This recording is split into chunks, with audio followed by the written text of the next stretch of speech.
В небольшом берлинском ресторанчике подают грузинские блюда. На кухне трудится хозяйка Инга Ахлюдиани. Ее семья живет в Германии уже 12 лет. Они открыли этот ресторан 6 месяцев назад, и дела идут прекрасно.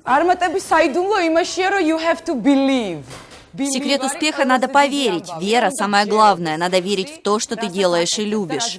Мне очень нравится мое дело. Я всегда хотела этим заниматься. Мне кажется, у меня хорошо получается. Разумеется, с помощью моей семьи. Инга и ее мать, Русудан Горгеладзе, рады возможности показать берлинцам, что такое грузинское гостеприимство. Однако в последние месяцы в немецких медиа о грузинах все чаще говорят в другом свете. В этом репортаже государственного телеканала АРД пенсионерка рассказывает, как грузины обокрали ее квартиру. Подобные материалы на немецком телевидении не редкость. Уже даже пошли разговоры о наплыве грузинских уголовников.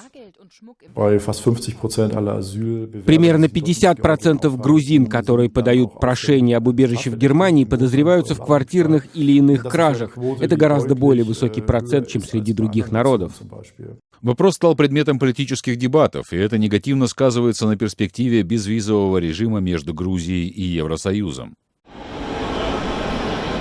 Аспирант Михаил Сержвеладзе написал открытое письмо, в котором раскритиковал то, как освещается эта тема в немецкой прессе. Письмо уже подписали многие грузины, живущие в Германии. Мое письмо – это реакция на то, что говорится в немецких медиа о Грузии и либерализации визового режима. Грузины ждут ее с нетерпением. Однако на пути к этой земле обетованной, то есть либерализации визового режима, появились проблемы. Михаил прилетел в Берлин, чтобы увидеть премьер-министра Грузии Георгия Квирикашвили, который находится здесь с визитом. В своей речи в Берлинском университете имени Гумбольдта грузинский премьер затронул беспокоящие немцев вопросы.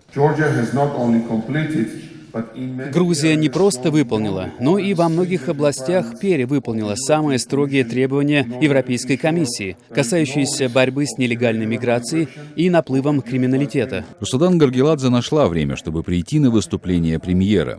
Для нее, так же как для Михаила Сержвеладзе и многих других, речь идет не просто об отмене виз, а о национальном достоинстве грузин.